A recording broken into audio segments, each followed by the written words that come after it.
Inviting brothers and sisters to we will occupy the chair dito sa loob, no? Para sa ating pagbabahagi.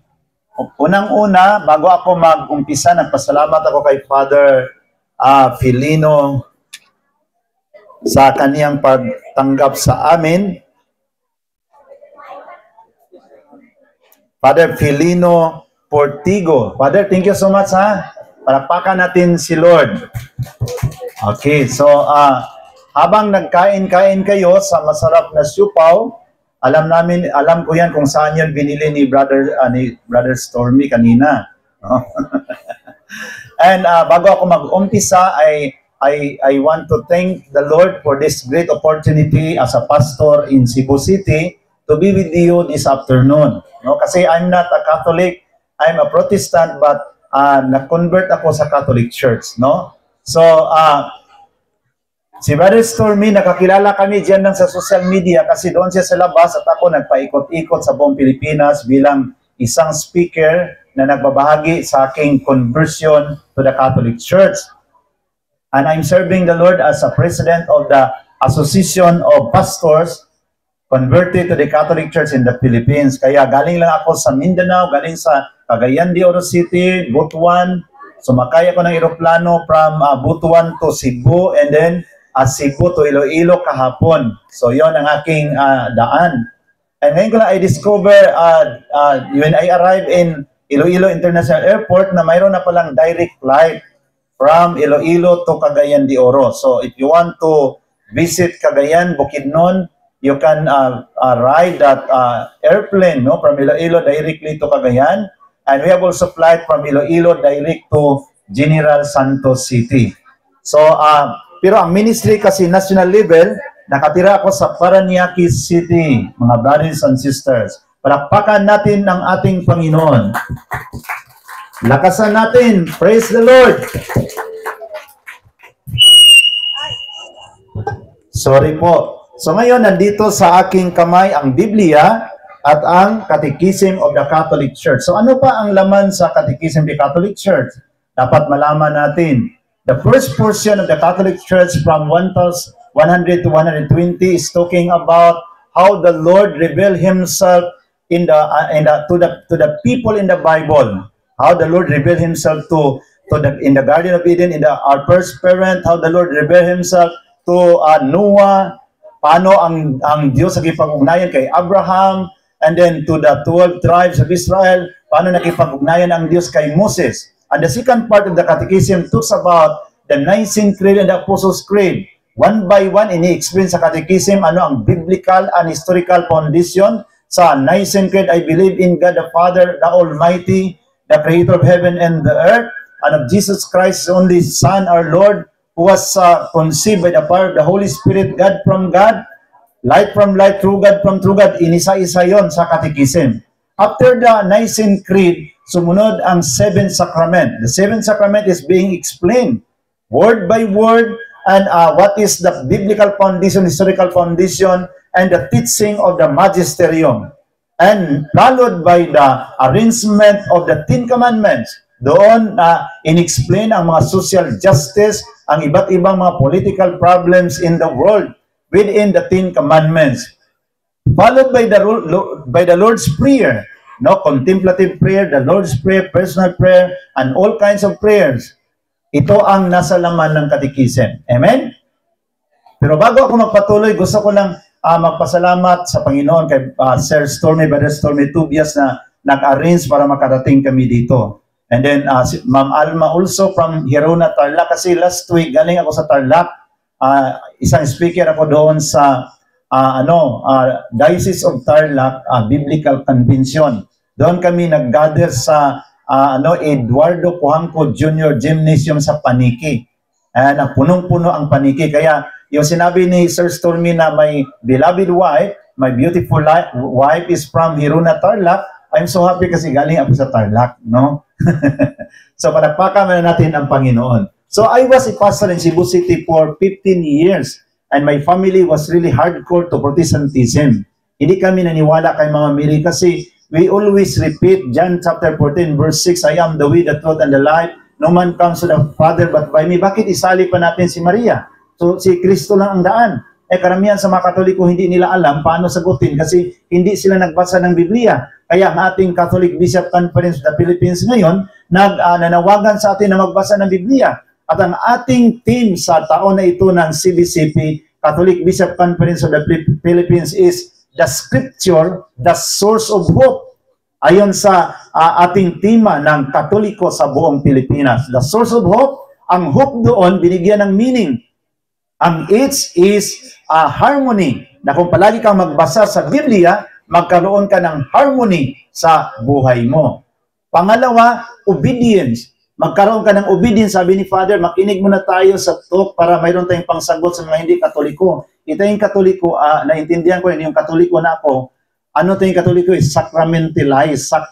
Sacramentalize.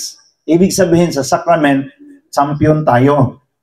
Pero sa evangelization, palpak tayo. Hindi natin masabi kung saan sa Biblia yung Eucharist. Amen? Pero ang importante, we have the Eucharist. So, and then, kaya pag punta tayo sabi ko kay Father kanina, Father, naintindihan ko naman yun. Basta matapos ng misa, mag-uwian talaga ang mga tao. Kasi sacramentalize tayo. Ako naman, bilang isang Katoliko na ngayon, natutunan ko na magbigay ng tag 10, tag 20, kasi after the Mass, hindi mo mapigilan ang mga tao. Uwiin sila. Kahit na ulit-ulitin sa pare, kaya yung pumunta ako sa Katedral ng Surigao, sabi ni Bishop Antonito Cabahog, wag kayong uuwi kasi hindi ako uuwi. Uupo ako dito habang magsalita ang mga pastor kasi alam ko pag ngayon aalis ako bilang obispo ninyo, kayong lahat mag-uwian. So, ang obispo hindi umuwi. So, hindi rin sila umuwi. Diba? So, ngayon, I'll be sharing to you, brothers and sisters, how I discovered the beauty of the Catholic faith from pastor's point of view. Kasi wala rin talaga akong plano magiging Katoliko, mga brothers and sisters. Number one, sa Cebu City kami, ang aking mga magkapatid, 7 kami, 6 sila, pang-7 ako, mga pastors and pastora kami. And then I'm also a professor of the Bible School. So, wala talagang reason na magiging Katoliko ako, mga kapatid. Kasi ang aking pinaka-expertise doon, sa aking, being a professor, how to evangelize Catholic, paano i-evangelize sa mga Katoliko, paano i-convert ang Katoliko sa pagka-born again. Yon ang aking pinaka-expertise. So nagmasteral ako niyan. Kailan ang Katoliko dapat lapitan, no? Yung mga ganon. Yung mga negosyante, kailan mo lapitan ang isang negosyante na Katoliko kung magka-problema siya sa negosyo? Amen?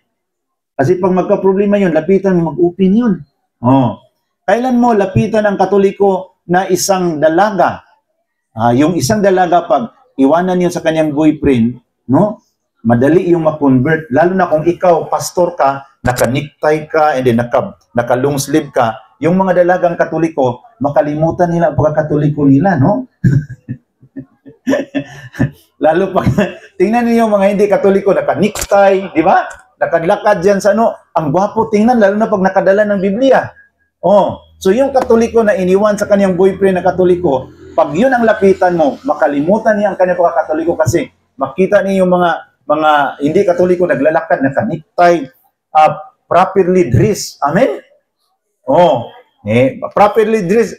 Pag nagsisimba, properly dressed. No? So, marami rin Katoliko makonvert sa ibang mga sikta dahil sa ganun. No? Kasi sa amin, bawal ang pagkalasinggiro, bawal ang pagkasabungiro, bawal ang smoking. Pero ngayon na Katoliko na ako, tinuloy ko pa rin, no vices. No? No vices. Sa amin, nagbibigay kami ng 10% sa mga disiplina namin. Ngayon, Katoliko na kami, tinuloy pa rin namin ang pagbigay sa 10%. Amen? Bakit hindi kayo nag-amen? Amen? Parang takot kayo, No. So, paano natin makalimutan ang problema? Smile. Sabi ni St. Teresa of Calcutta, the best gift we can give is smile. Amen? Bigay ka lang ng smile. Kanina, parang pag magsabi si Brother Dins, Amen? Walang sumasagot. So dapat masabi, Amen! Ano sagot? Amen! O, palakpakan natin si Lord. O, yun ang makapawala sa problema. Makawala yung sa stress pag magsabi ang pare, let's clap our hands! Clap our hands! Okay? O, kasi kapag nag-preaching, naghumili si Father, nakaganon ka, ang papasok sa atin, mga wrong grammar, mga wrong pronunciation, ganon, ang papasok sa atin. Pero, hallelujah! Oh, the Bible says, Jesus said, for God so loved the world that He gave His only begotten Son, that whoever believes in Him should not perish, but have everlasting life.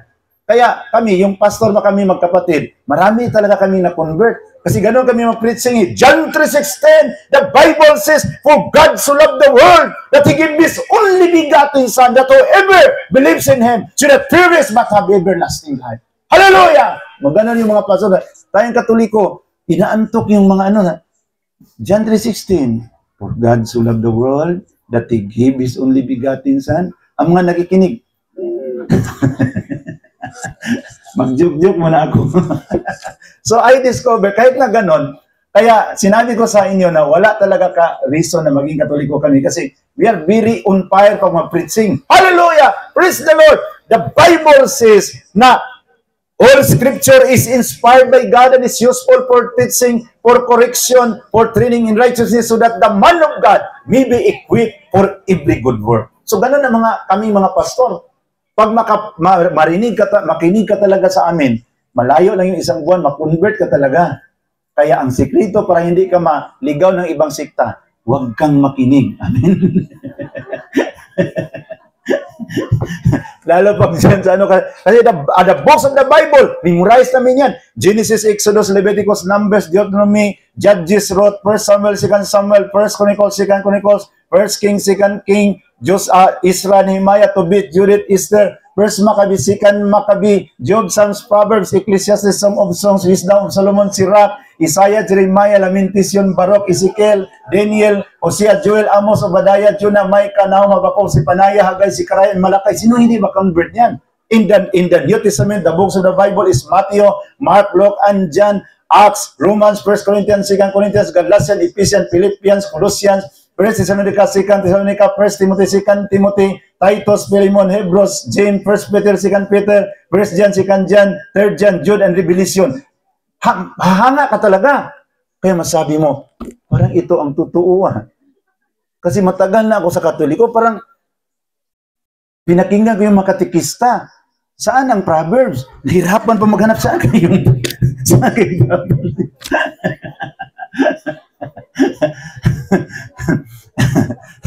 So ngayon, wala talagang ano, pero how the Lord changed my mind.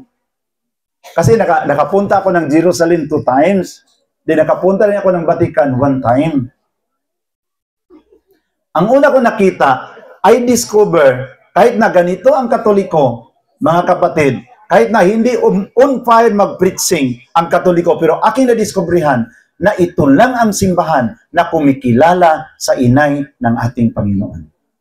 Amen? Palakpakan natin ang Panginoon. Yun ang pinaka-treasure sa Katoliko. Yung pinag-aralan ko mabuti ang doktrina. Yes, nakita ko ang Katoliko, pag mag-preaching sila parang napakamalumanay. Pero ang katotohanan ay hindi maiba. This is the only church. Thousands of churches in the Philippines, ayon sa record sa Security Sins Commission, but ang lahat ng mga simbahan, tinatakwil ang inay ng Panginoon. But there's only one church who is committed and remained her commitment to recognize the Mother of Jesus. Kaya doon ako parang nagiging emosyonan. Kaya pala itong Katoliko, kahit na mag-away-away, hindi rin magkahiwa-hiwalay ang simbahan kasi mayroong inay, mayroong presensya sa nanay na nag-regulate. O, tingnan mo yung pamilya na walang nanay. Di ba? Sa Bisaya pa, gubot pas lukot. No? Naintindihan ba niyo sa Cebu yung istorya? Gubot pa sa lukot, no? No? Pag walang nanay, kawawa ang bahay. So the presence of the mother is very important in the family. Not only in the family, but also in the church. Kaya nga, doon ang aking nakita. And, kasi memorize ko ang mga Bible, nakita ko kagad, saan ba sa Biblia na really recognize si Mama Mary? If Mama Mary is recognized by the Catholic Church, only the Catholic Church recognizes the Mother of Jesus. Saan man sa Biblia na Mama Mary is biblically recognized, biglang pumasok sa aking isip kasi araw-araw ka nagbasa ng Biblia eh. Pastor ka, pumasok ka agad ang nakasulat sa Luke chapter 1, verse 26 to 56. Sabi ng Biblia, and the angel Gabriel was sent from God to a town of Nazareth, and was sent from God to a woman engaged to a man whose name was Joseph in the house of David, and the woman's name, the Bible says, was Mary. And coming to Mama Mary, the angel said, "Hail, favored one, the Lord is with you." The Bible says. And Mama Mary was greatly troubled at what was said and pondered what sort of greetings this might be. No? Intindihan ninyo ako kasi ganun ang pastor mag-preaching, ha? And pondered what sort of greetings this might be. And the angel said to her again, "Do not be afraid, Mary, because you have found favor with God. You will conceive and bear a son, and you shall name him Jesus. And he will be great, and the Lord God will give him the throne of David his father, and he will rule in the house of Jacob forever, whose kingdom there will be no end." Mama Mary answered, "How could this be, since I have no husband?" But the angel said, "The Holy Spirit will come upon you, and the power of the Most High will overshadow you. Therefore, the child to be born will be called holy, the Son of God." Look at your relative Elizabeth. She also conceived a son, John the Baptist, in her old age. And this is now 6 months for her who is called barren, because nothing shall be impossible with God. Tingnan mo yung relative mo, ang tanda-tanda na, senior citizen na. Pero nagbubuntis. Sabi mo, Mary, talaga?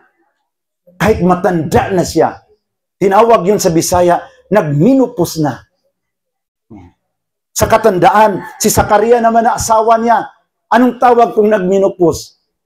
Sa lalaki, nikupos, no?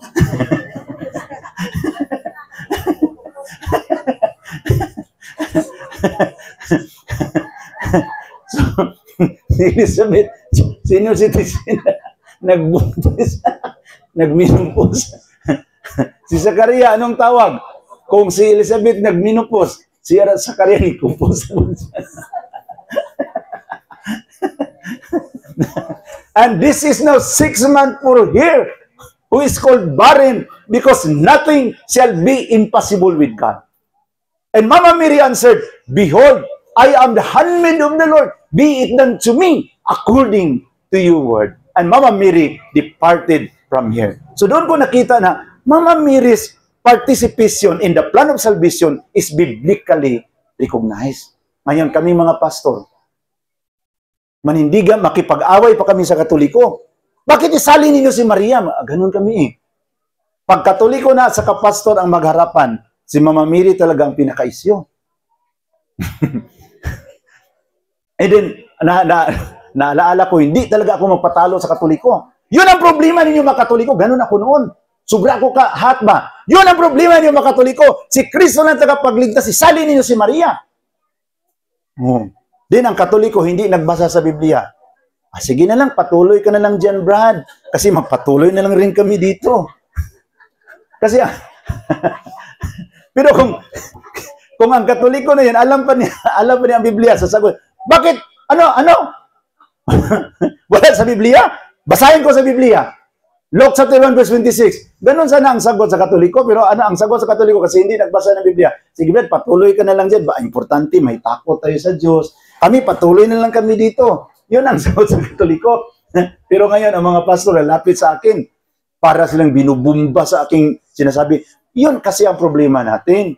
Hindi si Mama Mary kasali sa plano sa kaligtasan. Ano sinasabi sa Luke chapter 1? And Mama Mary was greatly troubled when the angel informed him to be the mother of the Savior of the world. Amen?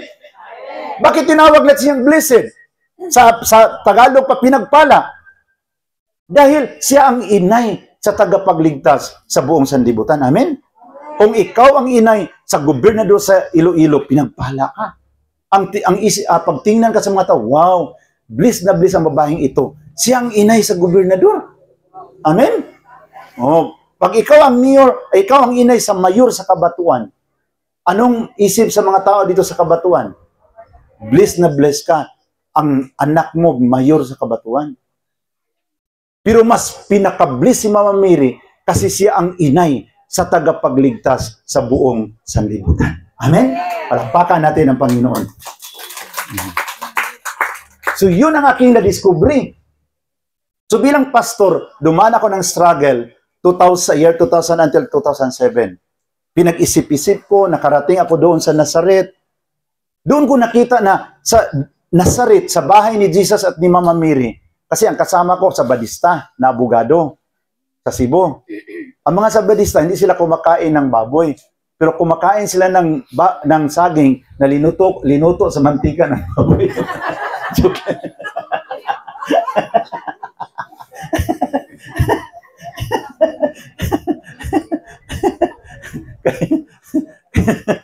Yung doon na kami, yung naging kasama sa Badista, palaging magsabi na, Pastor, tingnan mo talaga dito, Katoliko talaga. Kasi pastor rin ako.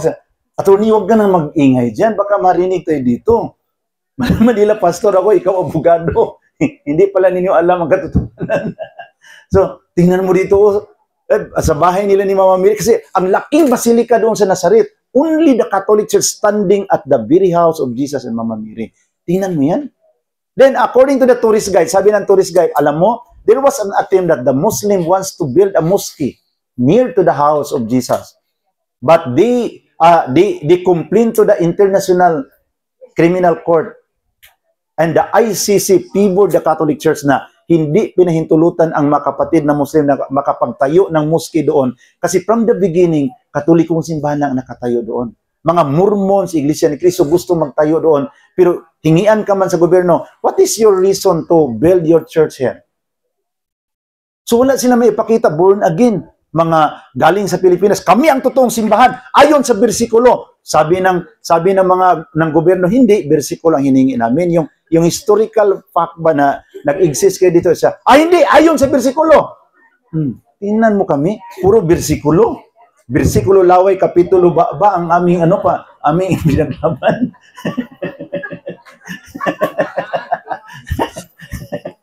Pagtanungin sa history dito, hindi, ayon sa bersikulo. Puro bersikulo. Bersikulo Laway, Kapitulo ba, marami namang maniwala, mga kapatid, di ba? Alam niyo mga kapatid, nagligo kami doon sa Lake of Nazareth. Lord, nakita namin doon, Katoliko rin talaga. Patawarin mo kami. Doon, humingi ako ng patawarin mo ako, Lord, sa mga estatwa ni Mama Mary na sinunog ko doon sa Pilipinas. Kasi marami akong estatwa na sinunog eh.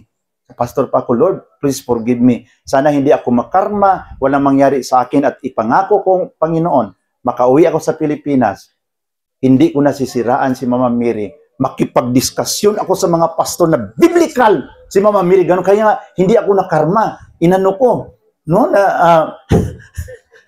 bumawi ako mga kapatid. Kaya sa aking pakikipagdiskusyon sa mga pastor, ang nangyari mga kapatid, dumami ang pastor na aking mga kaibigan na nagiging converted din sa Katoliko. May mga pastor na habang nagsasalita ako, umiiyak. Patawarin mo ako, Mama Mary. Mula ngayon, hindi na ako maninira sa iyo. Kasi alam niyo, kung ako si Jesus, sinisiraan niyo aking inay, susuntukin ko kayo. Wag naman. Imagine ka, nanay mo sira-siraan?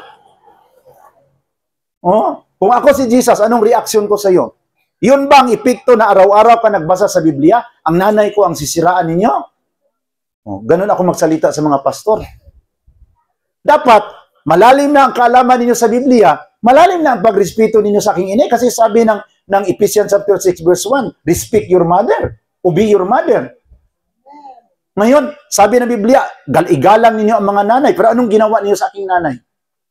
So kaya maraming mga pastor mabuksan ang kanilang mga mata. Pero ang ginawa ko mga kapatid, kasi yung mga pastor, mga ano man yun sila, mga hat ba? Pakakainin ko muna para mawala yung pagkahat nila. Habang kumakain ng siopaw, salita kagad ako. Hindi man sila makasagot kasi nagkain pa ng siopaw. Ito ang katotohanan!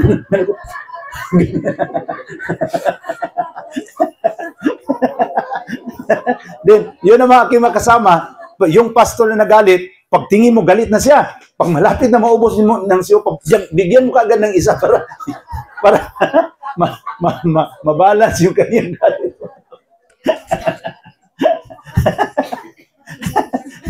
Imagine ka, you love Jesus but you hate my mother. Kung ako si Jesus, love niyo ako, paano ko maintindihan ang inyong pag-ibig? Papasok ako sa emosyonal. Paano ko maintindihan ang inyong pag-ibig? You love me so much, but you hate my mother. Tayo mga born again, tag-2 oras tayo na kumakanta ng praise and worship. Yung mga born again, tag-3 oras. Ang iban, kumikirig-kirig na doon, gumaganon-ganon na doon. Sa kakaawit ng, I love you, Lord. Ganon man kami ang praise and worship na, ituro ko, idimo ko ha. Mga kapatid, sambahin natin ang Diyos sa Espiritu at sa katotohanan. Everybody, close your eyes. Kailangan maklose ang mga mata kasi wala kami mga imahen sa altar. Kasi, Jesus, we enthrone you. Dapat nakaklose ka. May mga panahon na makalimutan ko pag sabi, close your eyes. Yung aking mga membro doon nakatingin sa electric fan, we proclaim you are King. Ang iba doon sa speaker, standing in the midst of ang iba doon sa bubong, we raise you up. Ang sinamba mo ngayon, ang electric fan, mas grabe yun ka-idolatry. Electric fan, huy brother, huwag kang titingin dyan sa electric fan. Idolatry yan. Hindi, nagpalamig ng ako kasi pinapawisan ako sa kanta-kanta. Yung kanta namin, yung una, sayo-sayaw muna. Ang mga ibon na lumilipad. Kaya mawala yung antok sa mga membro. Pag makita na on fire na sila, punta kagad kami sa emosyonal. So ngayon, ginamit ko pa rin yung emotional style. O ngayon, paano ko maintindihan ang inyong pagmamahal sa akin? Mahalin niyo ako, pero galit kayo sa aking inay. Paano ko kayo papasukin sa langit? Baka habulin ninyo ang inay ko doon sa langit. Kasi larawan pa lang ni Mama Miri, minartilyo na ninyo. Ano na lang kayo kung makita ninyo ang personal? Kung mayroon kang makita na kapitbahay mo, na minartilyo ang picture mo, kakabahan ka. Ano kayang kasalanan na gawa ko? Binubugbog yung picture mo. Di ba? So if you hate the picture, you hate the person. Amen? Because if you love the person, you take care the picture. Di ba? Yung mga matanda, yung mga senior citizen noon, sa una, wala pang mga touchscreen. Kung ang mga asawa nila nagtrabaho sa Amerika, Canada, 10 years, hindi makauwi sa Pinas. Wala pang mga video call noon eh. Ang mga nanay natin noon, anong tinitingnan nila palagi tuwing gabi? Ang picture sa kanilang asawa. Gumagano, no?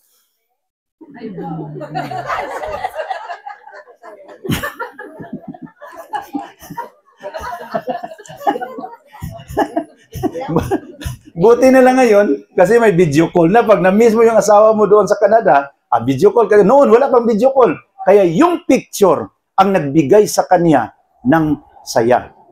In the absence of the person, the picture takes over. So yung mga matanda, ginagano nila ang picture sa asawa nila.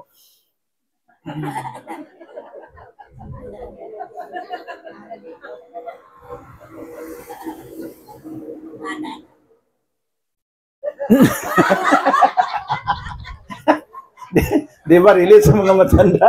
Halik-halika nila ang picture sa asawa nila.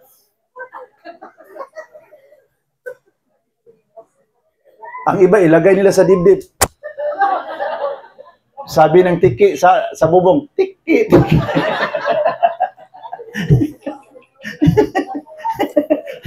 Pero ngayon, pag ma-miss mo yung asawa mo, walang problema kasi may yung video call. Noon, wala pa. Hindi pa nakauwi, 10 taon, kaya miss na miss mo ng asawa mo. Palagi mong tinititigan ang asawa mo. Pero mayroong Katoliko sa General Santos City, nagtampo siya sa kanyang asawa. Sabi niya, alam mo, Brother Nui, itong lula mo, grabe ang sakit sa dibdib ko. Kasi noon, palagi niyang dinadala-dala ang aking picture. Pero ngayon, tingnan mo yung picture ko. Isinali na niya sa altar kasama sa mga santo. Masakit yun eh.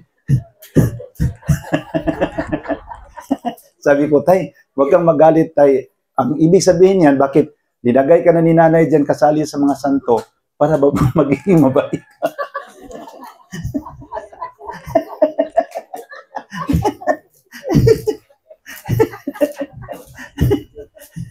Kasi tayo mga lalaki, pag tatanda na tayo, iba na ang ano natin, diba? Tingnan yung tayo mga lalaki, dangerous tayo eh.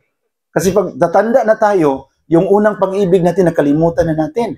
Diba? Yung bago pa ang girlfriend natin, pag maglakad, hinahawakan natin, Nes, dahan-dahan lang. No. Pero ngayon, matanda na,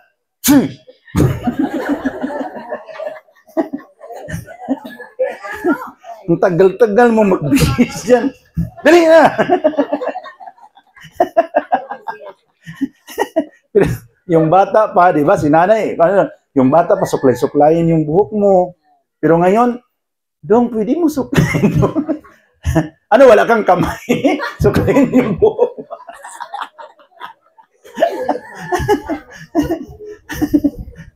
So kaya, mga kapatid, I discovered the beauty of the Catholic Church. This is the only church that recognize Mama Mary. Kaya, kahit nasa grabing preaching namin, action-action pag mag-preaching kami, ganun, oh. Dahil ang salita ng Diyos, walang inaantok. Pero yung nakita ko ang katotohanan na ang Katoliko lang, ang simbahan pinaglaban ang dignidad ni Mama Mary. I feel to be converted to the Catholic Church. Sabi ko, Lord, paano yung preaching namin pag ganun-ganun, pero wala kaming respeto sa nanay ni Jesus. Di ba? You are expert in the Bible. You memorize the Bible. But, ingrato ka, wala kang respeto sa nanay ni Jesus. Sinusunog mo ang mga larawan. Because the insult you give to the picture is the insult you give to the person. Kaya doon ko naintindihan bakit ang Katoliko love nila ang picture ni Jesus. Because it is a symbol of your faithfulness and unending love to our Lord. Kaya ang picture ni Lord, dinalagay natin sa altar. Kami, palagi kami sabi, we love you, Lord. Pero kung makakita kami sa picture ni Jesus, ano yan? Maganon-ganon kami mga pastor. Bakit yung picture ni Jesus, mayroong malaki at maliit? Maganon-ganon kami. Sagutin mo! Ang Katoliko, walang training. Pastor, patuloy ka na lang sa pananampalataya mo. Pero ngayon, marunong na ako magsagot. O kayo, ngayon, gali ako sa Cagayan, sabi ng isang pastor, sagutin mo, saan ang totoong Hesus? Bakit may maliit at malaki? Sagot kagad ako, alam mo pastor, bakit may maliit at malaki? Yung lahat puro yung totoo. Kasi nagdepende yun sa edad. Kung napicturan siya 1 year old, maliit pa siya. Ngayon ang iba, napicturan siya 25 years old, malaki na siya. So depende yun sa edad siya. Wala ka talagang kwenta na ito.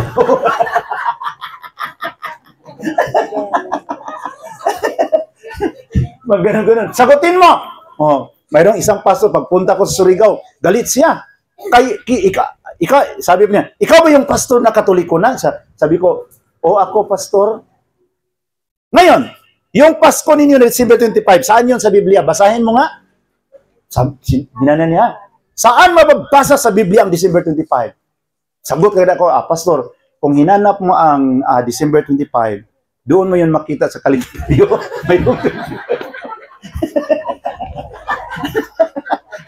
Kung gusto ka talaga makita mo ang December 25, doon mo yun bakit magtanong ka dito sa Biblia? Wala mang 25 dito. Kung nagproblema ka, kung hinanap mo 25, maghanap mo ng kalendaryo. May mga kalendaryo dito. So ngayon, Katoliko na ako, God give me the wisdom how to answer. Ngayon, bakit kayong Katoliko, kumain kayo ng dugo? Ayon sa Levitico 21, Versikulo 9, bawal ang pagkain sa dugo. Sagot agad ako, ano mo, pastor, walang Katoliko na kumain ng dugo. Tanungin mo yung Katoliko, ang kinain nila dinuguan, kaya hindi namin linabag ang salita ng Diyos. Mayroon ka bang nakita dito na kumain ng dugo? Wala. Ang kinain sa mga Katoliko, dinuguan. Basahin mo dyan, bawal ba ang dinuguan? Wala. Kasi yung dinuguan, luto na yung dinuguan. Dapat marunong rin tayo. Kasi pag may nakita kang Katoliko na dito sa Kabatuan, Iloilo, yung dugo sa baboy, kinain niya na prisko, delikado yan. Siya ang aswang dito sa Kabatuan. So, bawal yan. Ang dinuguan, wala ka mabasa sa Biblia, pinagbabawal. Bakit? Linuto na yun, properly cooked. Kaya kinain namin mga Katoliko, dinuguan. Amen? So, yung opening. So, I continue to research kasi yung nakita ko yung unang opening ko sa Katoliko, naninira ako ng larawan ni Mama Mary. Pero yung sinira ko doon sa Cebu, Birhen sa Guadalupe. Sa Buhisan, kasi doon ko nagpastor. Alam niyo, yung nagmartilyo ako, kasi ang aming ginawa, ginawa sa aking tatay, unahin yung mga santo. Then panglas si Mama Mary, kasi ang doktrina namin, ang kapangyarihan ni Satanas kay Mama Mary, mabigat. So unahin namin yung mga santo. Pag alam niyo mga kapatid, hindi ko ma-explain hanggang ngayon. Yung doon ako kay Mama Mary para martilyuhin, narinig ko ang busis na nagsabi, bakit galit ka sa larawan na aking inay? Alam niyo, rinibyo ko mga kapatid. Satan, get out! Laya Satanas! Kasi para sa akin, si Satanas yun, kasi bakit hindi idurog ang Diyos-Diyosan? So, tinanggihan ko yun. Pero yung umuwi na ako doon sa bahay, ako na lang mag-isa sa kwarto, babalik na naman. Bakit galit ka sa larawan na aking inay? Sabi ko, Satanas ka, layas! Magpaluab man, bakit may nanay ba si Satanas? Doon ako napahinto. Napag-isip how many years, mga brothers and sisters, hanggat sinurinder ko ang katotohanan na hindi yun busis ni Satanas. Busis ni Jesus, kasi wala mang nanay si Jesus. Wala mang nanay si Satanas, si Jesus man ang may nanay. So, makatwiran na sabi na, why you hate the image of my mother? From that point, I began to research the history of the Catholic Church. Doon ko naintindihan na Katoliko pala. Hanggat na sa aking research for almost 7 years, 5 years to 7 years, nagdesisyon ako na magpabinyag. October 4, 2007, actually, ako ang pinakaunang pastor na nagiging Katoliko sa Pilipinas. Yun ang nangyari. Kaya madali ako nakilala sa mga bishop. Kasi I am the first pastor in the Philippines converted to the Catholic Church. So, yung na-convert na ako, grabe na ang away sa pamilya. Pagpunta ako sa bahay, ang aking tatay na dibiter sa Protestante, harang ka agad.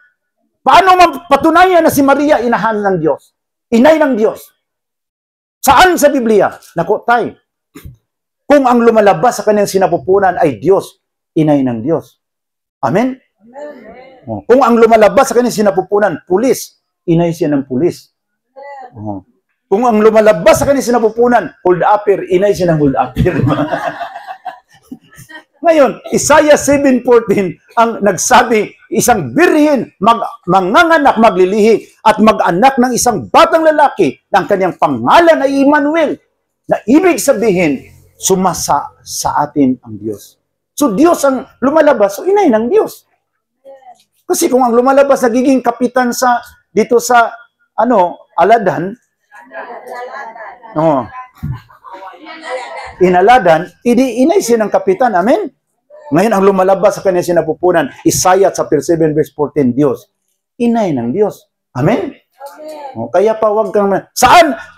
Ang mga sagot mo, hindi galing sa Biblia. Anong hindi galing sa Biblia? Isaiah 7:14. Memorize ko yan. 7 chapter 9 verse 6. Na ang pangalan sa batang ito ay Eternal Father, Everlasting Almighty God, an Everlasting Father.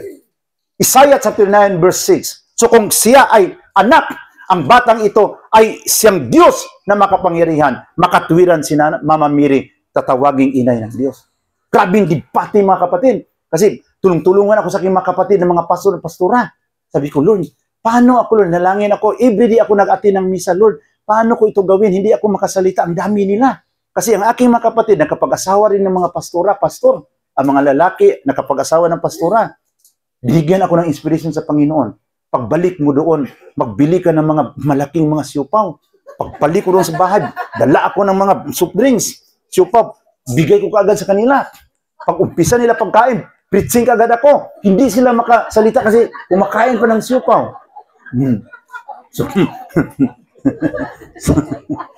Yung sabi nila na hindi biblikal si Mama Mary, na kasali siya sa plano sa pagliligtas. Malinaw sa Biblia, when the angel Gabriel informed Mama Mary that you will conceive a son and you shall name him Jesus. According to Luke chapter 1 verse 36. So, ang aking tatay tayo, hindi pa siya makasalita kasi 50% pang siupaw na nakain niya. Ngayon, sasagot ako. Sinasabi ko sa inyo ngayon kasi malayo man ang Cebu. Ang ginawa ko sa kanila, mag-prepare ako ng mga juice na yung grabe kalamig ba, ice na ice. So, yun sa debatihan, mga kapatid, 2 hours, paos na sila, hindi na makasalita. Ako, ang aking ininom, yung maligamgam, isang araw, malaki pa aking boses.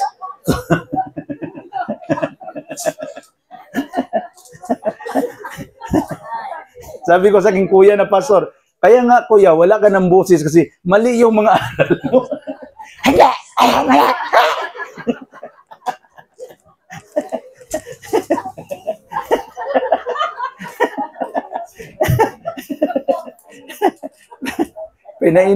Pinainom ko ng maraming ice.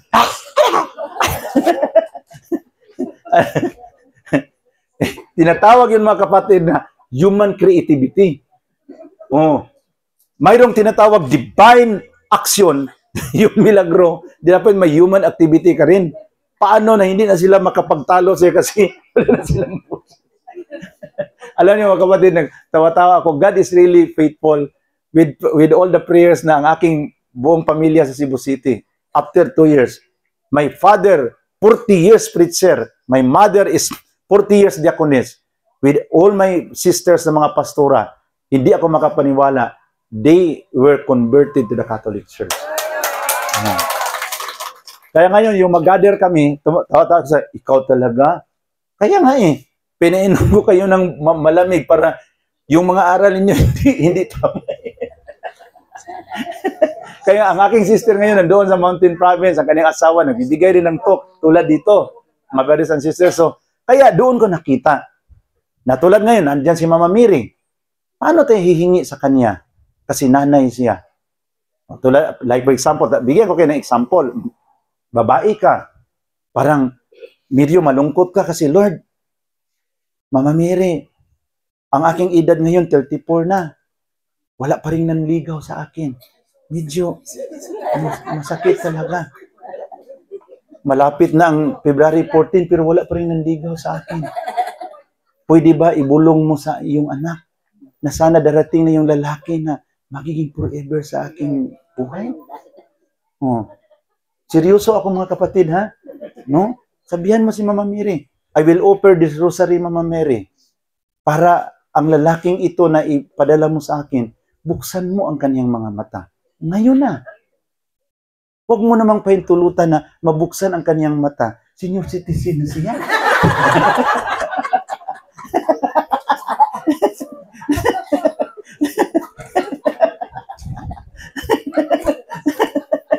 Kasi sa Katoliko, nandyan ang lahat na aral, pero sa application, hindi nila alam. Lahat na aral. Ang ganda sa aral, pero how it is being applied, wala silang idea. Di ba? Kung nandito man siya ngayon, Panginoon, ang lalaking ito, buksan mo ang kanyang mga mata. Huwag kang tumatawa. Paano sasagot ang Panginoon?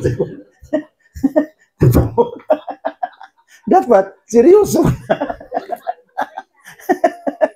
Amen? Kasi Lord, kinakabahan na ako. Mag-34 na ako, wala pang nanligaw sa akin. Huwag kang tawa-tawa. Dapat, seryoso ka, nakaharap kay Mama Mary. Paano maniwala si Mama Mary sa'yo na nananangin ka ng ganun, nakaharap sa kanya, tumatawa ka. So dapat seryoso ka. Amen? Oh, pangalawa, kung wala kang pira, dapat ibulong mo yun kay Mama Mary. Mama Mary, I will offer this rosary to you kasi kailangan ko talaga ng pira. So, this is your first intention that God will open the windows of heaven by offering this rosary to the Blessed Virgin Mary. Isabi mo, kung maghingi ka ng pira, dapat ikaw lang ang nakaalam. Kahit asawa mo, huwag mong ipaalam. Kasi kung magsabi, magkano hiningi mo kay Mama Mary? 3 million. Ano nangyari sa'yo? Baka hindi ka nakakain ng tanghalian kanina. Diba? So, ang asawa mo ang magbigay sa iyo ng doubt. Kaya kung may hiningi ka kay Lord through Mama Mary, dapat ikaw lang nakaalam.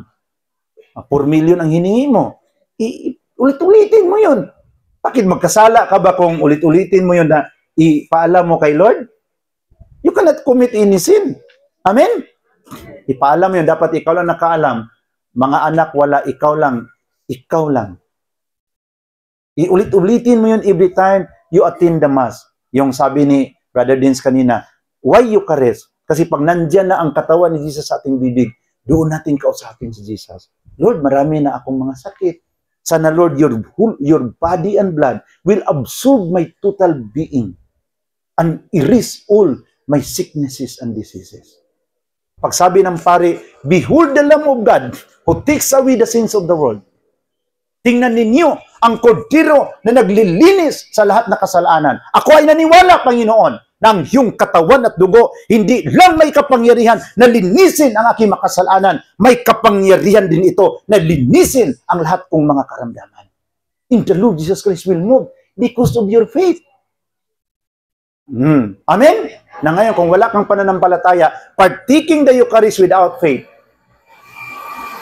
Diba?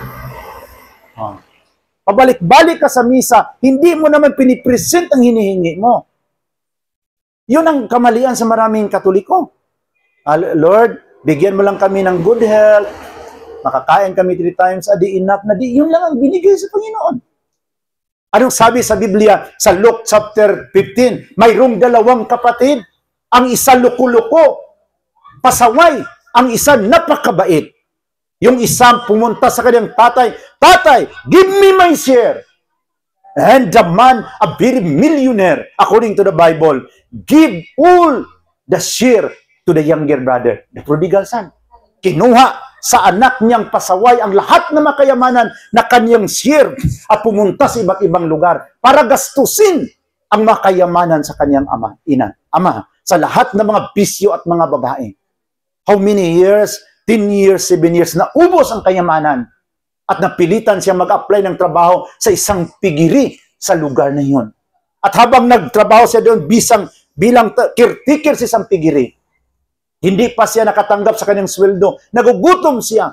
Pumasok sa kanyang isip na kakain na lang ako sa mga feeds na kinain sa baboy, sa sobrang gutom. Habang nag-iisip siya na umpisa na siyang kakain sa mga feeds na kinain sa baboy, pumasok sa kanyang isip, mas mabuti pa, magpakumbaba ako. Uuwi ako sa aking tatay. Sabihan ko siya, Tay, nagkasala ako sa iyo. Huwag mo na akong ituring na anak. Sabihin ko ang tatay ko, huwag mo na akong ituring na anak. Ituring mo na lang ako na isa sa iyong mga alipin. Ang importante, Tay, makauwi ako dito sa ating bahay. So kaya, naisip niya, nag-umpisa siyang maglakbay. Pauwi sa kanyang tatay. Ina-arrange niya ang kanyang mga word. Ito ang aking isabi sa aking tatay. Tulad yung mga binata pa tayo. Di ba yung nagplano tayong manligaw tayo, ina-arrange natin ang mga word natin? So, ina-arrange niya ang kanyang mga word. Habang malayo pa, nakita si kanyang tatay, walang sinilas, nagka-sira-sira ng kanyang mga damit. Habang tinitingnan sa kanyang tatay niya, ang kanyang anak sa malayo pa na nagkasira-sira mga damit, walang sinilas, walang ligo. Sobrang naawa ang kanyang tatay. Tumakbo siya, sinalubong niya ang kanyang anak na pasaway na luko-luko. At sabi na kaagad sa kanyang anak, Tay, huwag mo na akong isipin na anak, Tay. Isipin mo lang ako na isa sa iyong alipin. Importante makauwi ako. Anong sagot sa tatay? Katayin ninyo ang mga pinatabang kuya. Mga baka, katayin ninyo. Mag-enjoy tayo. Dahil ang aking anak namatay na. Ngunit ngayon muling nabuhay. Amen? Palakpakan natin ang Panginoon. Alam niyo mga kapatid, yung sabi sa anak na, tay, ituring mo na lang akong alipin. Huwag mo na lang akong ituring na anak. Oh. Kung Bisaya pa yun ang tatay, sasagot yun, oo. Pero dahil hindi yun Bisaya, hindi siya sumagot. Nandito aking anak, katayin natin ang mga pinatabang baka. Habang nag-enjoy sila mga kapatid. Nag-enjoy sila. Ang panganay dumating. Nakadala ng mga kahoy panggatong. Ha? Sabi niya sa mga alipin, ano yun? Ano yun? Ano yun? Sabi ng mga alipin, Sir, ang bunso mong kapatid dumating. At alam mo, pinakatay ang lahat ng mga pinatabang guya, mga baka. Kasi nakarating ang bunso mong kapatid. Sobrang galit sa, yung mabait na anak. Hindi siya pumasok. Doon siya. Sabi ng mga alipin, Sir, nandyan ang panganay mong anak, sobrang galit. Siya, bakit siya? Kasi yung kapatid niya, luko-luko, pasaway. Pag nakauwi, pinakatay mo pa mga pinatabang baka. Kaya lumabas ang tatay, mga kapatid. Linapitan niya ang panganay niyang anak. Nak, what happened? Tumayo yung panganay, galit. Anong klase ka na pagkatatay?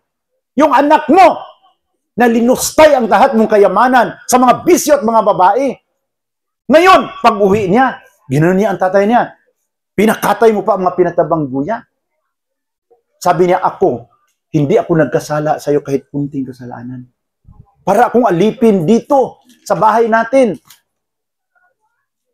Wala akong nakagawang kasalanan, pero kahit isang kambing, wala kang ibinigay sa akin para mag-enjoy ako sa aking mga barkada. Sabi ng tatay, ha? Alam mo anak, ang lahat dito, kayamanan sa iyo na to. Kasi kinuha na niya ang share niya eh. Pero ang problema, hindi ka nakagawa ng kasalanan, pero hindi mo man hiningi ang iyong share. Kaya paano ko ibigay, hindi mo hiningi? Kaya maraming Katoliko, sobrang bait, hindi man nila hiningi ang share nila. Kaya ngayon, hindi pa rin nabigay. Amen? Kaya palakpakan natin si Lord. Kaya, hingiin natin kay Lord. When the body of Christ nandiyan sa ating bibig, kausapin natin siya. Lord, inihintay ko ang aking share. Amen? Kaya ngayon, napasalamat ako sa Panginoon na naging Katoliko ako at I learned about the treasure of the Eucharist. Doon ko binubulong kay Jesus. Kaya sinisir ko sa ibang Katoliko, sinaawa ako. Maraming Katoliko, nakakaawa. Palaging nagpartik sa katawan ni Jesus, pero maraming mga karamdaman. Kasi sila mismo, walang pananampalataya. Partik lang sa Eucharist. Hindi man sumasampalataya na may kapangyarihan ang katawan ni Jesus to cleanse all your sicknesses and diseases. Partiking without faith is dangerous. Amen? May pananampalataya ka na ang katawan ni Kristo may kapangyarihan na pagalingin ang iyong mga karamdaman. Amen? So, yon ang aking masabi ngayon. So, as I end my talk, sana magiging hindi man tayo palaging magkita, pero sana nagkaroon kayo ng isang kaalaman ngayon tungkol kay Mama Mary na about the biblical foundation of the devotion of the Blessed Virgin Mary and the biblical foundation of the Eucharist. Nakausapin natin siya. Huwag tayong mahiya. Kasi alam niyo, yung nagiging Katoliko ako, ang lahat kong mga kayamanan, binalik ko sa simbahan para walang away. So I become Catholic nothing. Dumaan ako sa kahirapan na nagbinta na ng mga gulay sa Cebu. Pero doon ko binulong sa Panginoon ang aking sitwasyon. Lord, ngayon Lord, mag 2 years na ako sa Katoliko para na akong kalansay, buto at balat na lang. At sabi ng aking mga kaibigang pastor, nakarma ka kasi nagkatoliko ka. Pati aking mga pamilya, mga kapatid. Pero yung binalik sa Panginoon ang mga grasya, binulong ko sa kay Mama Mary, Mama Mary, wala na talaga akong pira ngayon. Alam niyo, na-experience ko yun na pagdating ko sa Lapu-Lapu City, mayroong tao na sumalubong sa akin. Alam mo bro, na ikaw ba yung pastor naging Katoliko? Siya, oh sir. Siya, sige. Sa YouTube bro, siya, sir, bakit magbigay ka ng pira sa akin? Sabi niya na, bumigat ang aking puso, brother, na magbigay ako sa iyo. Ibig sabihin, the Holy Spirit is touching his heart to give. Amen? Na-experience ko yan na patuloy kong ibinulong kay Mama Mary at sa Eucharistia. Rinistor sa Panginoon ang aking sitwasyon na galing sa sobrang kahirapan when I become Catholic, unti-unting ibinalik sa Panginoon ang mga grasya. Na ngayon, may swimming pool na ako ulit. Doon sa Cagayan de Oro, na bumalik, unti-unting binalik sa Panginoon. Doon ko binubulong sa Eucharistia. Amen? Kasi maraming mga Katoliko nakakaawa. Pag nandiyan na ang katawan ni Jesus sa kanilang bibig, imbis kausapin si Jesus, tumitingin sa ibang Katoliko, gumaganon. Nandiyan ang ostia, pagkatapos nagpartik, no? Umuwi sila, parang wala lang sa kanilang isip, kaya natapos ang misa.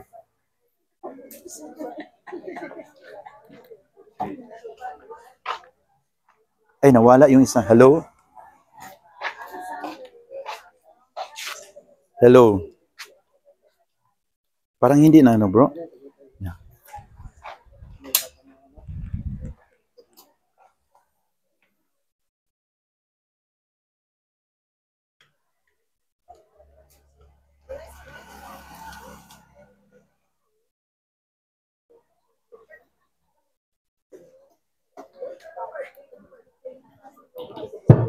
Okay, so ibig sabihin, maghinto na tayo, mag-closing prayer na tayo. Amen?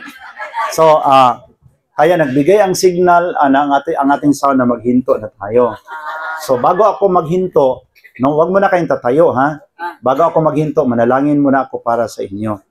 Okay, kasi ito ang pinaka-importante na the Lord of the Eucharist will heal all your sicknesses and diseases para makapaglingkod kayo sa Panginoon. Amen? That the Lord of the Eucharist, through the intercession of Mama Mary, Our Lady of Lourdes, will open the windows of heaven and let His blessings overflow to you. Amen? Na yun ang pinakamilagro. Kung sabi nila na may mga milagro nangyari doon sa Lourdes, gumaling ang kanilang katawan, ang pagdating sa mga biyaya is also a miracle. The blessings will come is another miracle. Kaya before we end, manalangin ako sa inyo na God will give you more years to come, more birthday, and more blessings to come through the intercession of the Blessed Virgin Mary. So bilang pastor noon, ang aking pangalan dyan sa Facebook, pastor noon, Katoliko na ngayon. Ang aking mukha, pag nagsakay ko sa aeroplano, pastor pa rin, tawagin pa rin ako sa mga crew na, good morning, pastor. Pero I'm a pastor, but in my heart, I'm a Catholic. So kung tinan niyo aking mukha, pastor pa rin, pero ang aking buong puso, Katoliko na rin. Mayroon ng pagrespeto kay Mama Mary. Amen? So sa ating pagtapos ngayon, let us close our eyes, no? Let us close our eyes, let us open our heart as I will pray for you, na the Lord will bless you. Kami ring mga pastor ngayon, i-pray rin ninyo na makapagpatuloy kami sa aming ministry. Kasi dumadami na kami ngayon sa buong Pilipinas. May mission house kami sa Parañaque, sa Cebu, sa Palawan, sa Negros, doon sa Hinubaan, at sa Mindanao, Cagayan de Oro City, Zamboanga, and General Santos City. Mayroon na kaming for mission house sa mga nagbalik sa Katoliko. Kaya, as I pray for you, remember also in your prayer na pag uwi ninyo sa inyong mga tahanan, please pray na, Lord, sana marami pang mga pastor magbalik sa katotohanan. Hindi lang si Brother Nui, kundi marami pa sanang pastor na magrespeto sa inay mo. Kasi paano na lang yung napakatalino sa Biblia, pero walang respeto sa inay ng Panginoon. No? So, yun ang hingiin kong prayer sa inyo. So, as we close our eyes, in the name of the Father, the Son, of the Holy Spirit, Amen. Lord, nandito ako ngayon sa kanilang harapan para magpatutuo. Hindi ko man iniisip, Panginoon, na magiging isang Katoliko ako. Kasi ang aking buong pamilya, isang protestante, aking mga kapatid, nagiging mga pastor at pastora. Wala kaming ibang iniisip. Mag-i-convert namin ang maraming Katoliko sa aming mga sikta. When I studying in the Bible school for 5 years, ang aking course na pinag-aralan, kung saan ako nagmasteral para maghanap ng mga pamamaraan, paano i-convert ang mga Katoliko. Ngunit sa aking ministry for 15 years, sa daming Katoliko na aking na-convert, sa daming mga youth na aking napaaral sa Bible school para magiging pastor, biglang nag-iba ang lahat. Yung tinawag mo ako na magiging converted, magiging ma-convert sa simbahang Katoliko. Kaya Panginoon, habang uuwi kami, kasama ni Brother Dins, sa aking Brother Ferdy, habang ako din magpunta sa Bacolod at magbisita sa mga pastors na nagbalik sa simbahang Katoliko, pabalik sa Cebu and pabalik sa Metro Manila, Panginoon, sa iyo ko dinudulog ang lahat. And always, feel ko, Panginoon, na palagi ko kayong kasama, ikaw at ang iyong inay, na palaging nanalangin sa marami pang mga magbalik loob simbahang Katoliko, na sinamahan mo ako, Panginoon, para magiging successful ang lahat ng mga pagbabahagi upang maintindihan nila ang pagrespeto sa iyong inay, na ang pagmamahal sa iyo, Panginoon, is to respect your mother. Hindi mo maintindihan how we love you, but we reject your mother. Kaya, walang problema sa mga kapatid naming hindi Katoliko na nagbasa ng Biblia, na ang aming panalangin, mabuksan ang kanilang isip at puso, na they will learn the value of a mother. Lalo na ngayon, kapistahan ni Mama Mary sa Our Lady of Lourdes, na ang lahat naming mga suliranin, Panginoon, ang mga lahat naming mga bigat sa puso, problema, magkaroon ng solusyon by the power of the Holy Spirit and by the intercession of the Blessed Virgin Mary.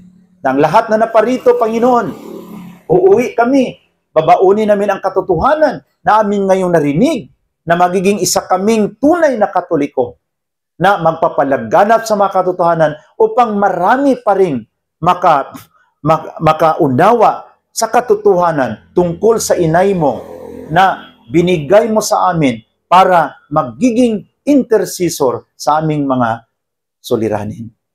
Bless all these people that are here, especially the Tobias family.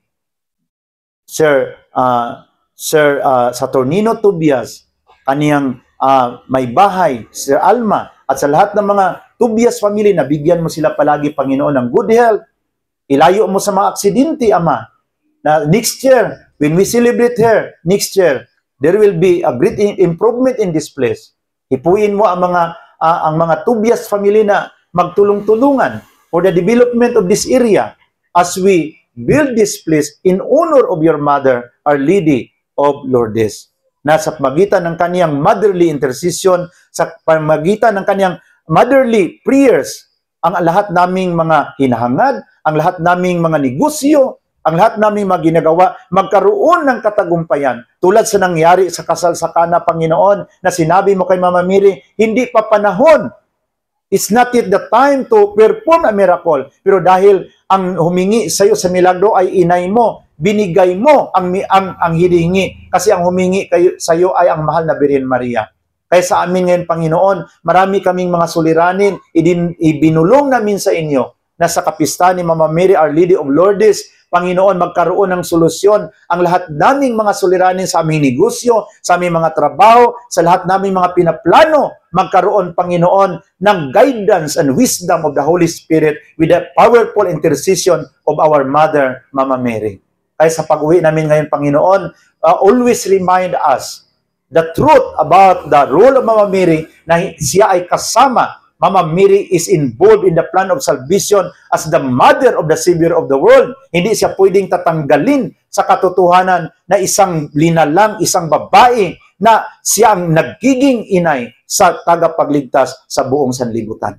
Kaya Lord, kami namang mga pastor ngayon sa buong Pilipinas, may mga pastor na mayroong karamdaman doon sa Zamboanga, Brother Sunny Hago, sana Lord, pagalingin mo siya ang ibang mga pastor na mayroong makaramdaman sa iba't ibang dako ng Pilipinas upang kami ay makapagpatuloy sa pagbabahagi. Paano mo binago ang aming buhay? Na sa aming buhay, nagalit kay Mama Mary, galit sa mga santo, kinuha mo ang galit, ang hatred at tinaniman mo sa pag-ibig at pagmamahal upang kami ay magkaroon ng respeto sa inay mo at sa lahat ng mga banal. Kaya sa aming pag-uwi, Panginoon, babaunin namin ang iyong pagmamahal at pag-ibig. You're minding us that in the sacrament of the Eucharist, doon namin idulog, isabi sa iyo ang lahat naming mga plano sa buhay. Sabi mo nga sa Jeremiah chapter 33 verse 3, "Call unto me, and I will answer you and show you great and mighty things that you do not know."